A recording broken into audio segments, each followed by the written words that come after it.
welcome, Awesome Aquarius. My name's Rose Smith from AbsoluteSoulSecrets.com, and I'm here to do your tarot horoscope for 2020. And what a big year it is for everybody. We thought last year was big. This year is also big. It seems as the time goes on, we're getting called to deal with more and more transformation, more and more healing, more and more release, going deeper and deeper into the subconscious. And for you, Awesome Aquarius, it is all about your spirituality this year, to a large extent anyway. There's some other influences, of course, but there is this consistent focus coming back to your 12th house. And we have Jupiter, Saturn and Pluto also in your 12th house, and a number of other influences I'll go through now. So I must tell you the dates that I tell you might be plus or minus a day. I'm in Australia. We're nearly a whole day in front of the US. So just bear that in mind as well. 10th of January, lunar eclipse in your 6th house, which means there's a transformation in your everyday routine, maybe your health or your well-being. It could also affect your work. Okay, so there's some sort of shake-up, some sort of rumbling. So a lunar eclipse is sort of, you can feel like the rumblings coming up, the subconscious energies for release. And so it might not be a huge, great big thing, or maybe it could when you combine it with all of the other things going on. But you could start thinking about a new job, or maybe a promotion, or doing something different in the job that you've already got. 2 days later, Saturn conjuncts Pluto in your 12th house. Now, this is the house of the goddess, the house of the subconscious, the house of the divine. There's almost no words to really describe it properly, and so I'm just sort of flitting around the edges here. But it does refer to your spirituality, and not just in this lifetime. It goes, right back to your past lives, and also the ancestral memories of your family. And so when you have Saturn and Pluto doing their thing together, Saturn is very conservative, likes safety, likes structure, likes boundaries. Pluto doesn't care about any of that. Pluto is like the death planet, the rebirth planet, destroy so that something can be built again, something new can come. That's where Saturn comes in, because Saturn is a great builder. So Pluto will destroy things that you've created so that Saturn can build something better for you.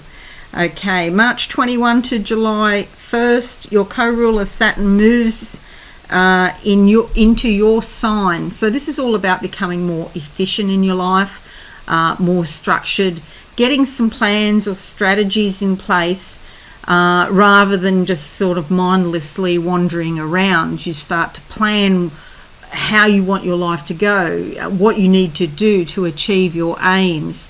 And Saturn takes a long view, so Saturn will help you plan in advance, for years in advance, to get what you want, in fact. It's because it's your sign, your first house, it's all about how you think about yourself, your self-concepts, your deservability. Do you deserve to have better? Are you worthwhile as a person? These are the sorts of questions that you might ask yourself, and of course you are worthwhile. And sometimes we think that it's all our fault, and we might be feeling guilty about some little thing, and then blow it all out of proportion into a really big thing. So Saturn here sort of puts boundaries down and helps you get back on the right track. It's a slow sort of process. It doesn't happen overnight, but it does happen. April 4th, June 20th and November 12th, Jupiter conjuncts Pluto again in your 12th house. This is super powerful because Jupiter loves to expand. Jupiter wants growth. Jupiter wants the whole of your subconscious to come up into your mind and you to deal with it immediately. And of course, that's just not possible. If you're a meditator, or maybe you've been doing yoga for a while, you may become aware that sometimes like a chunk of Kundalini energy will come up the spine, and to deal with a chunk of Kundalini energy is like a big task. And so it's just impossible that you could deal with all of your subconscious contents. That would actually kill us. We wouldn't be able to do that. So it's got to come up in sort of bits and pieces, you know. Pluto there is a death planet, as I said before, demolishing structures. Maybe you had expectations around certain situations and it didn't work out, and there's a death involved in coming to the realization that it's not what you thought. Saturn's very grounded. Sorry, I'm talking about Saturn. Jupiter's very expansive. Jupiter wants to move ahead and move forward. Pluto wants to destroy. So they've got to sort of, you know, work out a balance. But there is a balance because you have destruction so that you can have growth. Okay.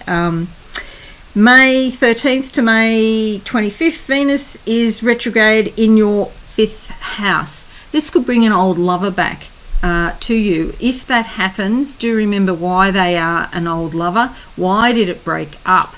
Has the situation changed? You need to ask yourself this. Otherwise, it could be quiet in the romantic area during this time. If you're looking for someone, you might find that, or you may not even have the energy. You may not just feel like it. If you are looking, you might find it's difficult to find somebody suitable. And if you did find somebody under this influence, it's probably not the best time, because it probably won't go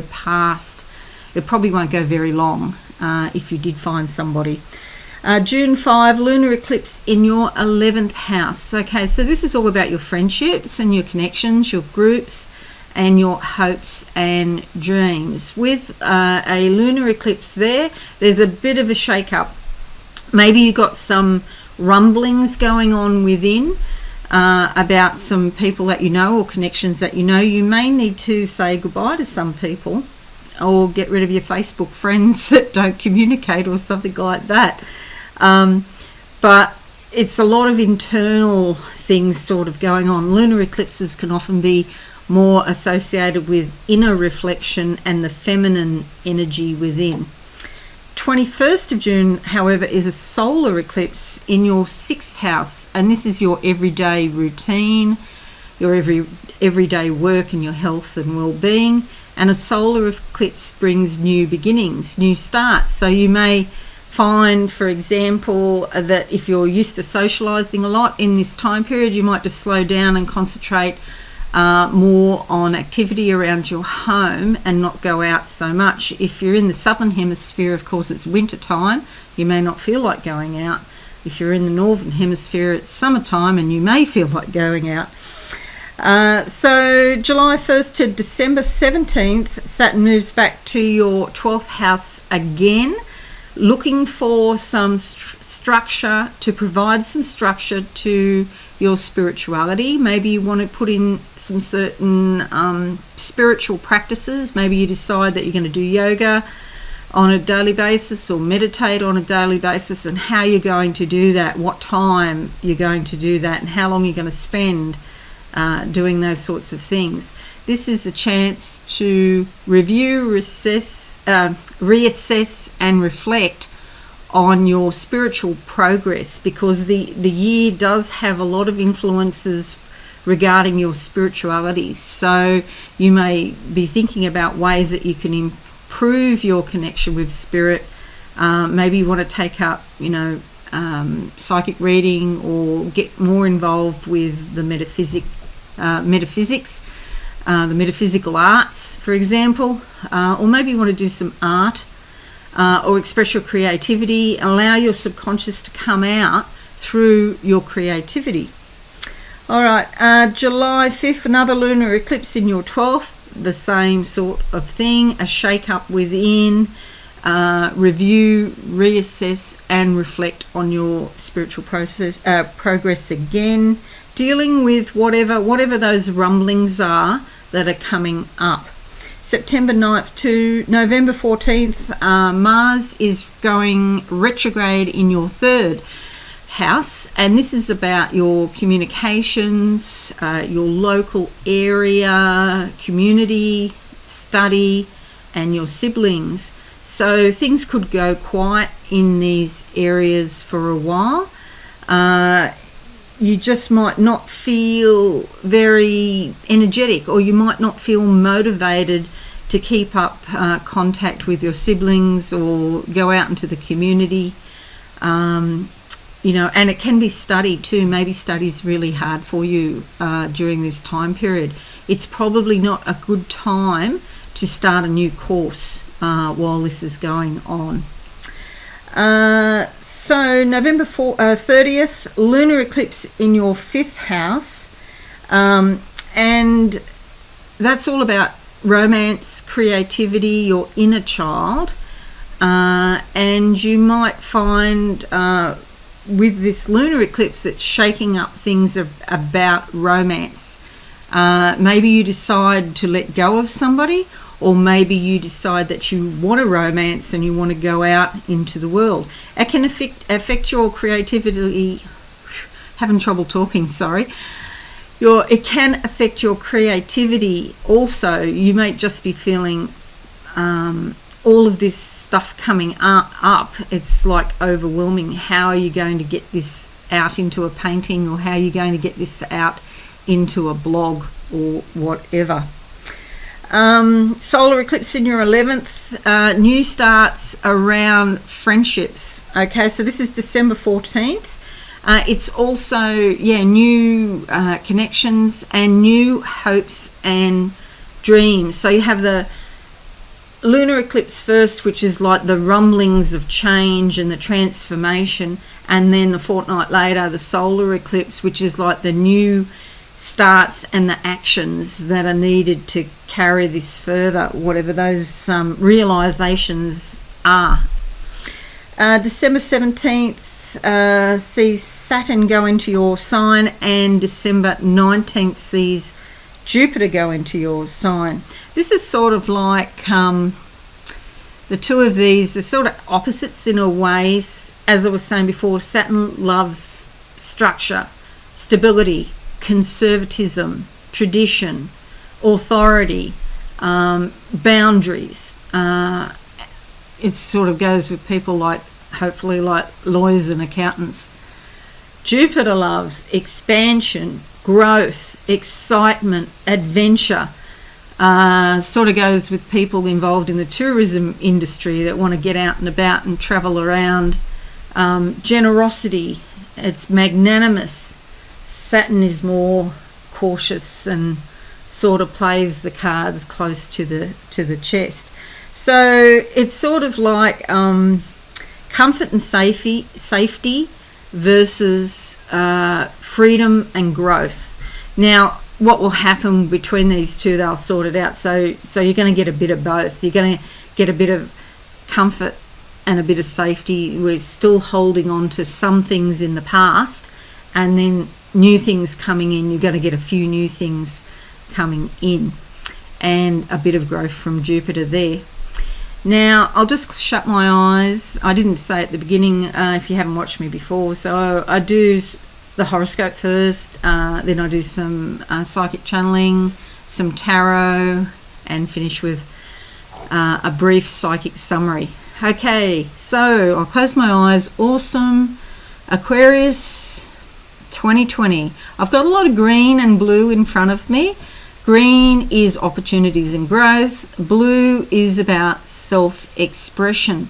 It's like more of you is going to come out. Maybe you've been nervous about speaking your truth in some way, and the green is just coming in now. It's so bright. It's like lime green, and I can see it's like a chakra that is changing into this bright lime green, and then it changes into a green rose. So the rose has got sort of like spiritual connotation, spiritual energy, and this means to me that Awesome Aquarius, in 2020 you're really going to grow a lot, and there's a lot of brightness that's coming out. I feel like some of you have sort of been dulled off, or feeling a bit jaded, feeling a bit dull, sort of maybe even impatient for this growth. But it is coming. A rose will grow at its own rate.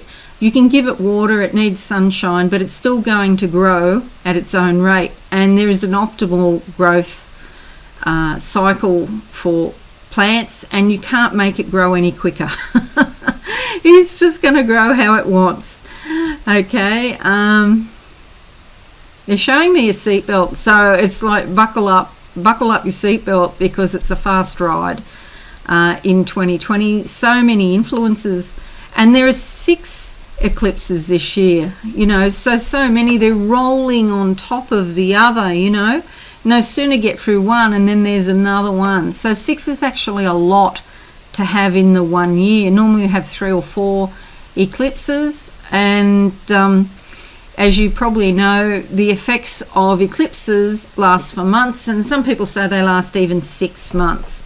And so if you've got 6 in 1 year, they're like on top of each other. But this is all giving fertilizer for this green rose to grow. And so it ultimately is a good thing, even though you may feel like sometimes you need to have a break if you're feeling overwhelmed. Ask Spirit for a 2-week break. Whenever I do that, I get a 1-week break, or I get half the time I ask for. So you can always do that. The rose now is changing colours. It's going yellow and sort of tangerine colour, peach, beautiful colours here that I'm seeing in this rose. This is your solar plexus. So this is like the area, your creativity in the reproductive area, and then into your solar plexus about authenticity, confidence, self-esteem. So I feel like your confidence and self-esteem are also going to improve in 2020. Alrighty, let's have a look now, and we're going to go to the tarot board, and I'll pick out 5 cards for the year. So each card's going to be like 2 and a bit months.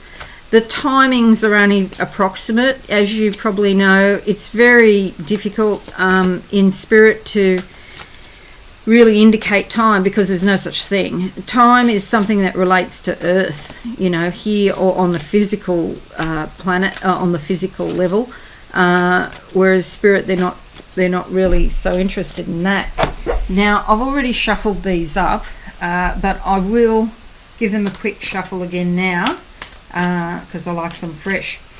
And so for card number 1, we're looking at January, February into March sometime, and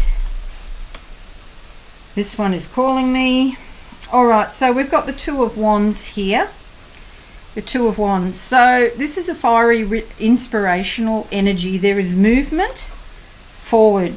Now you'll see in the back, there's sort of like a I think it's called a hedgerow. I must check that.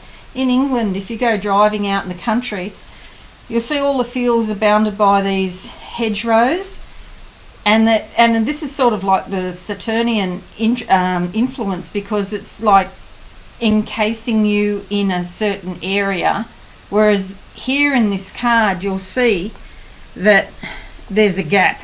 So she can easily step out of this box now, or step out of this field. Because of this gap here, there's space for movement. There's also 2 baseball bats, which indicates action, and she's wearing red, which also indicates action. And you'll see that she's also wearing blue, which is about her expressing herself. So these are all things that you'll be doing if in the early part of the year. See, there's a balloon there in the background with a picture of the earth just there. So this is sort of like reminiscent of spirit. She's standing on the ground, so she is quite balanced in what she's doing. Twos, sometimes in numerology, they can relate to relationships or maybe finances even. So there's like something started and there's movement on it, and if you felt trapped, then there's a way out. Okay, so now we're looking at March, April, May. March, April, May. And see what we can come up with. This one. Okay, is the Justice card. This is about natural law, L-O-R-E. This is not about human law, L-A-W, although if you do have a legal case, this is still a good card to have. You'll see this lady here, the symbol of justice, holding the scales, weighing up the evidence, even though she's blindfolded. She has to listen to that owl on her shoulder to give her intuition and wisdom. She has a sword in her right hand, which is about cutting, dissecting, classifying information that is presented to her so she can make a decision. She has her feet touching the ground down here, and she's wearing black because the whole picture is hidden, but she has to weigh it up, and then she has to take action. See the red thing. So this is about natural justice, and if you've had an incident with someone, March, April, May type of area, something could come up about it then, and you may hear news where karma karma has come to the rescue. You know, it's not our job to keep count of what other people do. It's really hard just to keep count of what we do, believe me. When you start taking full responsibility for yourself and watching all your own actions, it's a big job just to be responsible for yourself. And if you've got children, that's an even bigger job. Okay, so there's a sort of karmic feel with this I'm getting as well. Alrighty, so now we're going, so that was March, April, May. June, July, August we're going to do now. June, July, August, and see what we can come up with. That one is singing out to me. And it is the Four of Pentacles. Now, there may have been some challenges in the past or at this time, June, July, August, because see all these mountains on either side, but you're working your way through it. This is on a physical level. This could be to do with money or possessions, possibly your body, but not so much. Money is probably the most likely thing, followed by your possessions. So do be careful with your finances, but this still shows growth. There's a way through. There are mountains to climb, challenges to be overcome, but you are getting there. You see here, she's actually riding on a rock, but it actually looks like a laptop, the top of a laptop computer. Maybe you have some online things happening where you get money, or maybe you could start an online business. There's coins here in the front. The interpretation I always get, the visions that I get where I see coins usually means change. Coins are change. The secondary meaning is money. So it could relate to money, these coins, or it could just mean there's changes about your money anyway because it's pentacles, okay? There's a bat here in the background. Sometimes I see it as an eagle and sometimes I see it as a bat. At the moment I'm seeing it as a large bat. This is indicative of unconscious forces, okay? It's not a bad thing. It just means there's something down in your subconscious that you haven't come to terms with, or you need to go looking to see what it is. If you're having challenges around your money or your possessions, look within to find out what it is. Maybe it's an ancestral memory from your family. Okay. Did you have issues as you were growing up with money in your family? Maybe your parents had issues or something like that. August, September, October. August, September, October. And I'm just looking for one. This one really wants to come out. Bingo. This is a Ten of Pentacles. So this is like the opposite sort of energy in a way. This is like a long process, a long, hard process with eventual success. You could have had issues here and then you've resolved them here in the latter part of the year. There is a house in the background. This can refer to your physical home. Maybe you're relocating or, selling a home or doing something to a home to get money. It could also be your physical body that you're rejuvenating in some way. But the process has come to the end. You're getting your money. You'll see she's celebrating there. She's got a cup in her hand and she feels very happy. She's wearing gold, indicating the solar plexus again. Confidence, self-esteem, deservability. She feels worthwhile. She's achieved something. She had a goal and she went for it and she was successful. Okay, now we're looking in part of the year. October, November, December. See what we come up with. Just looking for a card that jumps. That one there. That one's calling me. And it's the Magician card. This is great. This is fantastic. You'll see there's a pentacle at the bottom there. This denotes the physical realms again. Could be money again. This is about bringing your spiritual energy down to earth. You'll see the infinity sign here and then these rays of light, and you bring your spiritual ideas or your spiritual inclinations down to the physical world. That's the pentagram at the bottom. There's 2 red candles here and there's also red roses around the outside, which can denote relationships. So maybe you have some spiritual inclinations towards certain types of relationships or beliefs around relationships, and you bring them down to earth and you physically manifest them. The Magician gives you the power to manifest your heart's desires. Okay, so we've got 2 major arcanas, 2 pentacles and a wands there. So a big focus on your money.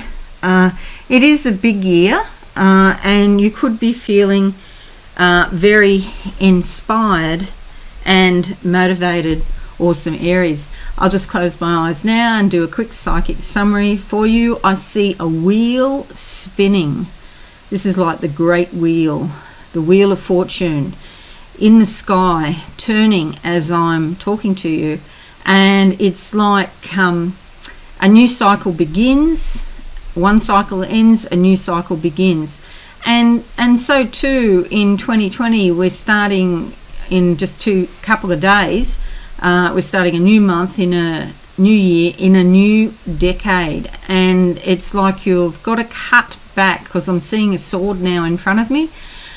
Cut off things that are in the past, let them go, so that you can turn the page of your life book and start a new chapter of your life. This is literally a new chapter for you. Something that's been going on is actually coming to a finish, or it's already finished, and so this new start can begin. I don't know what this means. Don't forget to clean your sword. So after you've cut back on whatever it is, cut off whatever it is that you have to cut off, you clean your sword. So maybe, don't pollute your mind with, emotions like anger or hate or resentment and stuff like that. Better to keep your mind clean and just wish the other person well. Forgive them if you can. I know it takes time. You may not be able to forgive somebody straight away for the things they've done. The point there is you hurt yourself if you hold a grudge. So as soon as you can get onto that process of forgiveness, the better, so that you can start this new chapter of your life book. I'm seeing it here right in front of me. Okay, I'd just like to thank you, Awesome Aries, for supporting me in 2019. My tiny channel is growing now, and it's turning into a small channel, so that's very exciting for me. And I have a lot of plans this year in 2020. I do have my business, Absolute Soul Secrets, .com, which is a network of psychics that I've handpicked, by the way. They've all been tested and vetted. And so that takes up a lot of my time, but I do have plans to, I've got so much going on in my mind, and I just have to get it out into the world, so I really understand the thing about expressing yourself. And one thing I've noticed, the older I get, the more compelled I feel to do it. Okay, so I've left some sort of a legacy that hopefully will help people. Okay, well, have a wonderful 2020. I will see you again soon. And if you've enjoyed this, please give it a like and subscribe to my channel. And don't forget to click the notification bell. Have a very happy, healthy and abundant 2020. Thank you for watching. Bye for now. Thanks so much for watching. Please visit my website, absolutesoulsecrets.com, for all things spiritual. Have a lovely day.